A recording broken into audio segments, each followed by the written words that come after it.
नमस्कार, बहुत स्वागत है आपका। आप देख रहे हैं जी न्यूज। मैं हूं आपके साथ पूजा। नमस्कार, बहुत बहुत स्वागत है आपका। मैं हूं आपके साथ अनुपमा झा। शुरुआत बड़ी खबर के साथ करें। महाराष्ट्र विधानसभा चुनाव पर बड़ी खबर। कुछ ही देरों में वोटों की गिनती जो है इसकी शुरुआत हो जाएगी। और आपको बता दें कि 288 सीटों के लिए काउंटिंग की शुरुआत हो जाएगी। सुबह 8 बजे से काउंटिंग शुरू होगी, वोटों की गिनती शुरू हो जाएगी। बड़ी जानकारी आपको दे रहे हैं। वोटों की गिनती के लिए तैयारियां भी पूरी कर ली गई है और जी न्यूज पर सबसे बड़ी कवरेज आप लगातार देखेंगे दिन भर। तो सबसे बड़ी खबर इस वक्त की आपको बता रहे हैं। कुछ ही देर में गिनती जो है वोटों की उसकी शुरुआत हो जाएगी। आज वो दिन है जब नतीजे आएंगे। जी न्यूज पर दिन भर सबसे बड़ी कवरेज लगातार जारी है। महाराष्ट्र विधानसभा चुनाव के नतीजे जिस पर हर किसी की निगाहें टिकी हुई है और इन सब के बीच में देखिए महाराष्ट्र की सीटें, झारखंड की सीटें, साथ ही यूपी में जो उपचुनाव हुए हैं उनकी सीटें, उन सभी के नतीजे जो है सुबह 8 बजे से वोटों की गिनती की शुरुआत होगी। शुरुआत में रुझान आएंगे और उसके बाद तस्वीर साफ होगी कि आखिर क्या कुछ नतीजे हैं। तो देखिए, चुनावी अखाड़े में आज कौन किसको पटखनी देगा, इस दंगल में किसकी जीत होगी, ये आज क्लियर हो जाएगा, क्योंकि कुछ ही देर में वोटों की गिनती हो जाएगी, शुरुआत हो जाएगी। अब से थोड़ी देर में काउंटिंग शुरू होगी। तो अब से थोड़ी देर में महाराष्ट्र में काउंटिंग की शुरुआत हो जाएगी और कुछ ही घंटों में पता चलेगा कि महाराष्ट्र में किसकी दावेदारी भारी है। और ये भी समझ में आ जाएगा कि जिन जहरीले बयानों की सियासत उफान पर महाराष्ट्र में रही, किसके नारों में सूबे की जनता ने वहां भरोसा किया है। रिपोर्ट देखिए।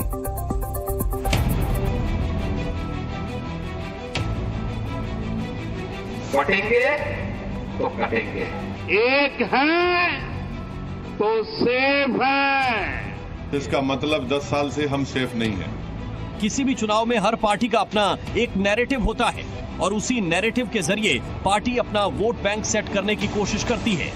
आज वो तारीख है जब किसी भी पार्टी के सेट किए गए नैरेटिव के नतीजे आएंगे, यानी जिसका नैरेटिव चलेगा महाराष्ट्र की सत्ता उसी के हाथों में होगी और जिसका नैरेटिव नहीं चलेगा उसका खेल खत्म। अब की बार किसकी सरकार महाराष्ट्र में, महायुति या आघाड़ी, किसकी सरकार बनेगी ये तो आने वाले कुछ घंटों में तय हो जाएगा।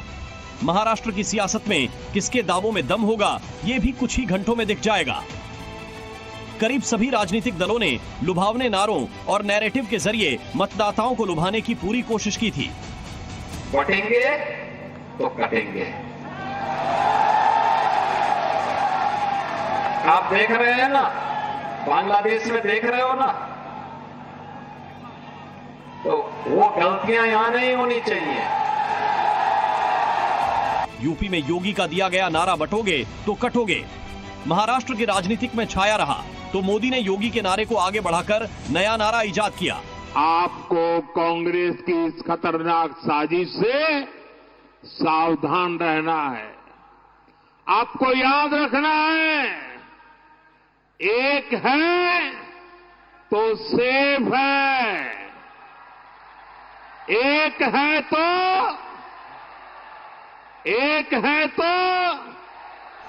विरोधी पार्टियों ने भी बीजेपी के नारे का पूरी ताकत के साथ जवाब दिया और अपने नए नैरेटिव के साथ नया एजेंडा सेट करने की कोशिश की। तुम्हारे इबादत गाहों की हिफाजत, तुम्हारी शनाख्त की हिफाजत, तुम जिस तरह जिंदगी गुजारना चाह रहे हो उसकी हिफाजत, तुम्हारे औलाद का मुस्तकबिल, इसका ताल्लुक सियासी ताकत से है। महाराष्ट्र चुनाव में ऐसा पहली बार हुआ कि मौलाना खुलकर बीजेपी और सहयोगियों को हराने की रणनीति बनाते दिखे। ऐसा पहली बार हुआ जब महाराष्ट्र में प्रत्याशी मुस्लिम वोट पक्के करने के लिए मौलानाओं के दरबार में चक्कर काटते रहे। 1,90,000 मुस्लिम वोट है और 5 लोग रहने वाले और 1,50,000 वोट है, नॉन मुस्लिम 1 रहने वाला है। अगर वोटों का बंटवारा होगा तो मेरे यहाँ फिर ये नफरत वाले बीजेपी के लोग मुसलमानों के साथ बार-बार तो आपके साथ जिन्होंने किया ही। महाराष्ट्र की सियासत में पहली बार नए नारों के साथ नया प्रयोग कितना सफल होगा ये कुछ घंटों बाद ही तय हो जाएगा। ये भी पता चल जाएगा कि सफलता या असफलता के लिए महाराष्ट्र की जनता ने किस पैटर्न को चुना है। ब्यूरो रिपोर्ट, जी मीडिया।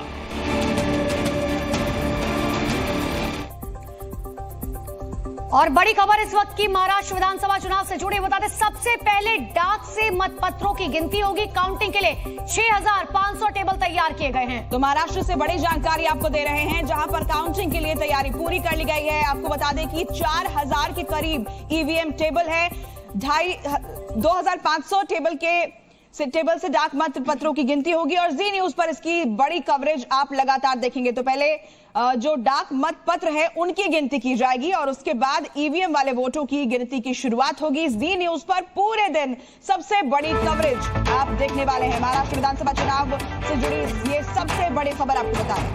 तो अलग अलग रिपोर्टर्स भी हमारे ग्राउंड जीरो पर मौजूद है कि आखिर किस तरीके की तैयारियां की गई। सीधे ले चलते आपको ग्राउंड जीरो पर। शिवांगी ठाकुर मुंबई से मेरे साथ बनी हुई है, अश्विनी पांडे मुंबई से मेरे साथ बने हुए हैं, राहुल मिश्रा मुजफ्फरनगर से मेरे साथ बने हुए हैं और पीयूष गौड़ गाजियाबाद से मेरे साथ बने हुए हैं। सबसे पहले शिवांगी का रुख कर लेते हैं। शिवांगी, तैयारियां क्या पूरी हो चुकी हैं? क्योंकि सबसे पहले जो है रुझान आने शुरू होंगे, हालांकि उसी वक्त तक हम देखते हैं कि नेता अपनी अपनी जीत का दावा कर देते हैं। क्या कुछ तैयारियां एक बार दिखाइए। साफ तौर पर अनुपमा, देखिए सबसे पहले पोस्टल बैलेट की काउंटिंग शुरू होगी, लेकिन इससे पहले आपको एक काउंटिंग सेंटर की तस्वीरें यहां पर दिखाते हैं। इलेक्शन कमीशन के तमाम अधिकारी यहां पर पहुंचने शुरू हो गए हैं और आप देखिए सबकी बारीकी से यहां पर चेकिंग की जा रही है। इसके अलावा जो लोकल पुलिस है, सीआईएसएफ की फोर्स है और तमाम सुरक्षा बल है जो अलग अलग पोलिंग स्टेशन पर, माफ कीजिएगा, काउंटिंग स्टेशन पर तैनात किए गए हैं। तो एक एक की चेकिंग की जा रही है, कोई भी ऐसा व्यक्ति अंदर दाखिल नहीं हो सकता। इन सबके बीच आपने देखा जितने भी राजनीतिक दल है उनके बड़े नेताओं ने इस बार अपने कार्यकर्ताओं से, उम्मीदवारों से ये अपील की है कि आखिर तक आप काउंटिंग सेंटर पर रहे, किसी भी तरह की कोई गड़बड़ी ना हो, चाहे वो शरद पवार हो, चाहे वो उद्धव ठाकरे हो, चाहे वो नाना पटोले हो या फिर देवेंद्र फडणवीस। कल ताबड़तोड़ हमने देखा कि मुंबई में यहां पर मीटिंगों का दौर चला और सभी ने एक ही अपील की अपने उम्मीदवारों से कि आपको काउंटिंग सेंटर नहीं छोड़ना है, किसी भी प्रकार की गड़बड़ी नहीं होने देनी है। लेकिन इन सब के बीच आप देखिए तमाम अधिकारी पहुंचने लगे हैं, इनकी चेकिंग हो रही है। 8 बजे से यहां पर गणना शुरू हो जाएगी। इन सब के बीच पहले इलेक्शन कमीशन के तमाम अधिकारी अंदर पहुंचेंगे, सुरक्षाकर्मी पहुंच चुके हैं और इसके बाद अलग अलग पार्टी के जो कार्यकर्ता है, उम्मीदवार है, वो पोलिंग स्टेशन पर पहुंचना शुरू हो जाएंगे। हालांकि संख्या बल कितनी होगी, एक पार्टी से कितना कार्यकर्ता अंदर जा सकता है, इसकी जानकारी नहीं मिली है, लेकिन काउंटिंग सेंटर को देखते हुए, उसकी क्षमता को देखते हुए उसी संख्या में यहां पर कार्यकर्ता या जो उम्मीदवार है वो पहुंचेगा। अनुपमा, पूजा।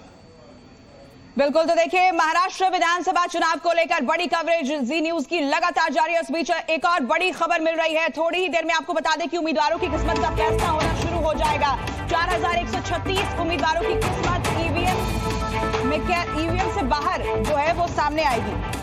तो बड़ी खबर आपको बता रहे हैं, 6,40,88,195 मतदाताओं के वोट पड़े हैं। चुनावों में कुल मिलाकर 66% वोट डाले गए हैं। और हमारे साथ हमारे संवाददाता अश्विनी जुड़े हुए हैं, उनका रुख कर लेते हैं। अश्विनी, आपकी मौजूदगी कहां पर है, किस तरह की तैयारियां वहां की गई हैं? 8 बजे से वोटों की गिनती शुरू होगी और इसके साथ ही उम्मीदवारों की किस्मत का फैसला होना भी शुरू हो जाएगा। तस्वीरें दिखाइएगा।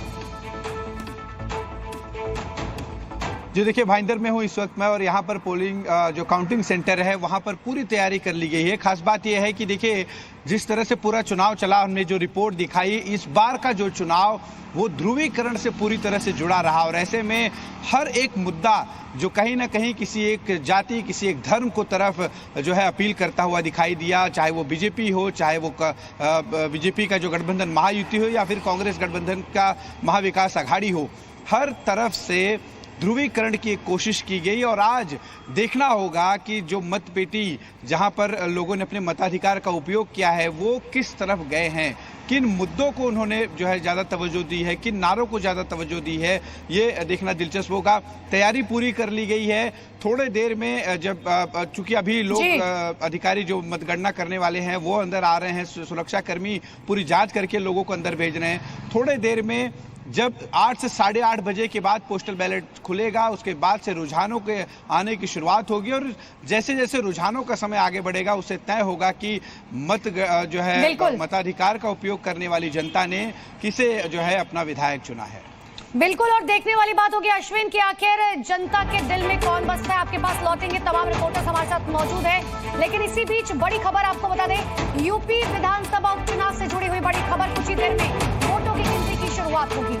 तो बड़ी जानकारी आपको दे दें, 9 विधानसभा सीटों के आज नतीजे सामने आएंगे। सुबह 8 बजे से वोटों की गिनती शुरू हो जाएगी। कंट्रोल रूम में सीसीटीवी से निगरानी होगी। जी न्यूज पर बड़ी कवरेज आप दिन भर लगातार देखेंगे।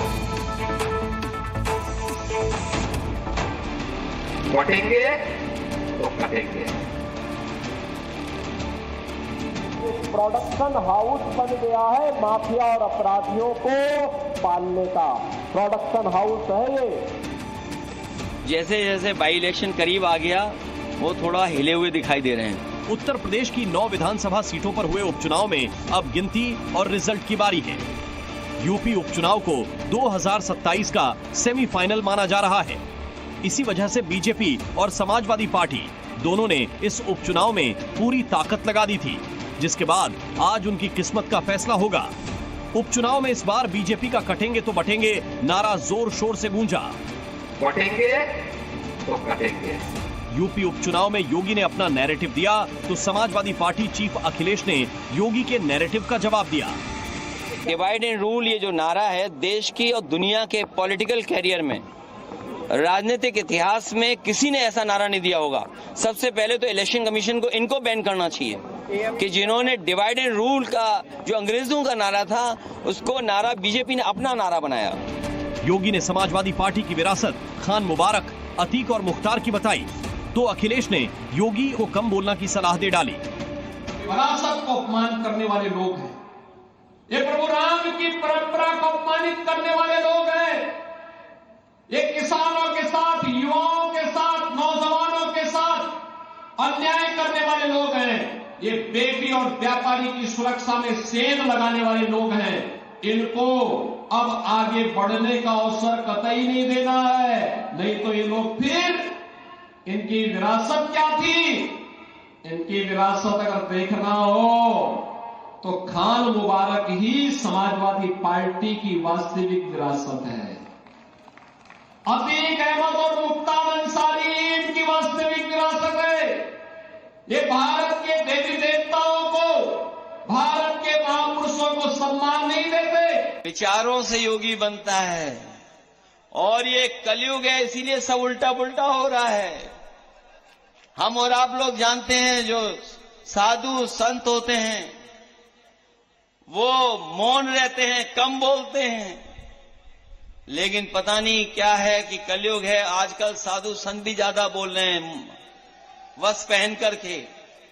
इसलिए सावधान रहना आप लोग, सावधान है कि नहीं है आप लोग। अगर 2022 के आंकड़े देखें तो उत्तर प्रदेश की गाजियाबाद, फूलपुर, मजमा और खैर पर बीजेपी, जबकि मीरापुर पर रालोद ने जीत दर्ज की थी, लेकिन उस समय रालोद समाजवादी पार्टी का समर्थन कर रही थी। इसके अलावा कुंदरकी, करहल, सीसामू, कटेहरी सीटों पर समाजवादी पार्टी ने जीत दर्ज की थी। लोकसभा चुनाव में बड़ी जीत के बाद अखिलेश का कॉन्फिडेंस पहले से हाई है। अब इंतजार है उस लम्हे का जब नतीजे आएंगे और ये समझ आ जाएगा कि यूपी की सियासत में 2027 के लिए बड़ी लाइन कौन खींचता है। ब्यूरो रिपोर्ट, जी मीडिया। तो यूपी उपचुनाव के नतीजे भी आज ही आएंगे। अब से कुछ ही देर बाद काउंटिंग की शुरुआत हो जाएगी। सीधे ले चलते आपको मुजफ्फरनगर, जहां से मेरे सहयोगी राहुल मेरे साथ बने हुए हैं। राहुल, हमने देखा कि एक तरफ जहां महाराष्ट्र विधानसभा चुनावों की बात इतनी ज्यादा नहीं हो रही थी मतदान वाले दिन, जितनी ज्यादा उपचुनावों की बात हो रही थी यूपी की। देखिए, और उपचुनाव की जो बात हो रही थी और जिस जगह पर मैं हूं, मीरापुर विधानसभा सीट पर, उसी जगह की सबसे चर्चा हो रही थी, जहां की कई वीडियो भी सरफेस किया था, वीडियो भी दिखाई दिया था।